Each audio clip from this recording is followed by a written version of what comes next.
Hey everyone, Tony Winston here, Jazz Piano College. Cover some pentatonic stuff here on soloing on It Could Happen to You. So we got E flat major 7th. You might think E flat pentatonic would be the best. And of course it is, but also the B flat pentatonic. Because it gives you the 6th, the 7th, the 9th, more of the hip sounds. G minor, I don't really have, same pentatonic, E flat will work. But here on C7, if you want to make it altered, you can use the tritone substitution, go up to from C, go up to F sharp, that's the tritone, do a pentatonic there. Make sure your chord is like a sharp 9 type of chord with maybe a flat 13 or just that one. You don't want to put like a regular 9 and a 13 or anything like that because it doesn't fit there very well. But it might work. It could work. And here, I'm simplifying the changes a little bit. E flat, C altered. It's a dominant. I can alter any dominant I want to. F minor. I'm going to go to D altered here because that's really what the chart should say. And for D altered, just think up a tritone from D. That's A flat. A flat pentatonic scale will work great. Yeah. It's the easy one too. 3 2 1 3 1 3 2 1 3 1. All right, from the top. On F minor, I didn't talk about it, but you can use the F minor pentatonic, which is really A flat pentatonic. And then I'm going to use that A flat pentatonic some more on that.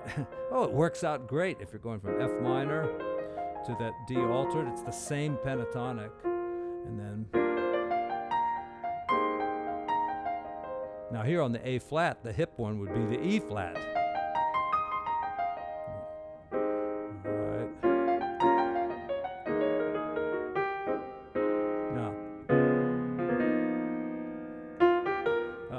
Now on this kind of chord,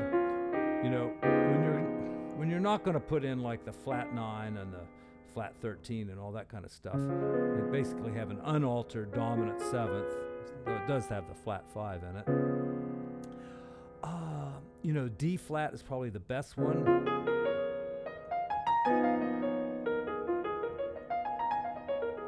All right, so just the, it's because it's unaltered basically. Though it does have that G in there in the melody, so you have to make up a pentatonic scale that really fits this. It would be probably something like that. All right, now sometimes these kind of unaltered dominant 7th chords. So it's got the regular 9 in there, so you can't call it altered. It does have the sharp 11, and the scale that fits it doesn't really have any good pentatonics in it except for the D flat. So, and I'm going to use that one on also. Here's D flat. See? And coming up here is going to be a G7 chord in a minor 2-5-1. So I'm going to use that same chord as G altered, and I'm going to use the same scale, the D flat pentatonic. So here's the third line of the song, F minor. Here's that D flat pentatonic to E flat major.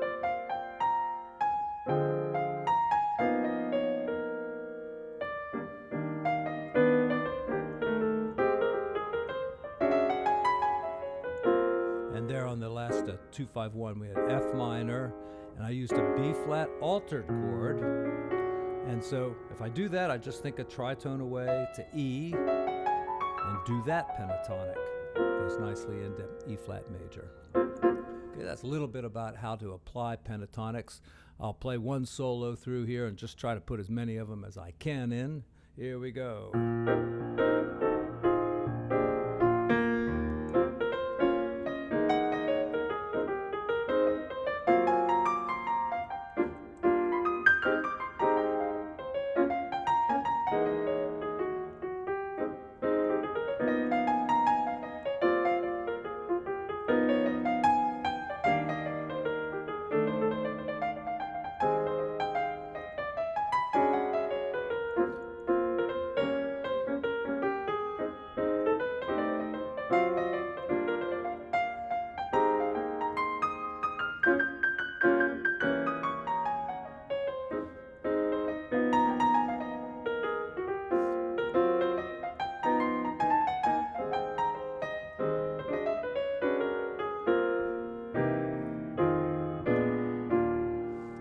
Let me just say something about these rootless voicings that I use a lot that I call box voicings.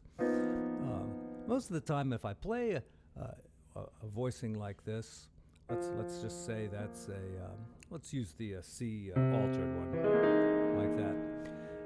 Just by making the shape with my hand and playing it on C, it sends a signal down my arm like this. And it comes up like this and goes around through whatever I got left up there, and it comes right down this arm and right into my fingers, and they automatically go to the right scale no matter what I'm using that chord for. I could be using it as an F sharp, I could be using it as C sharp minor, minor 6/9.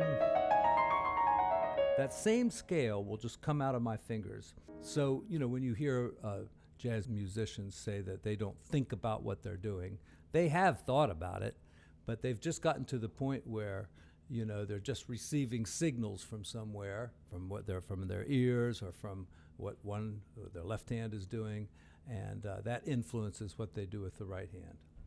Thanks, everyone. Please hit the stuff down there, ring the bell, hit the subscribe, give me a thumbs up. I appreciate it. See you again real soon.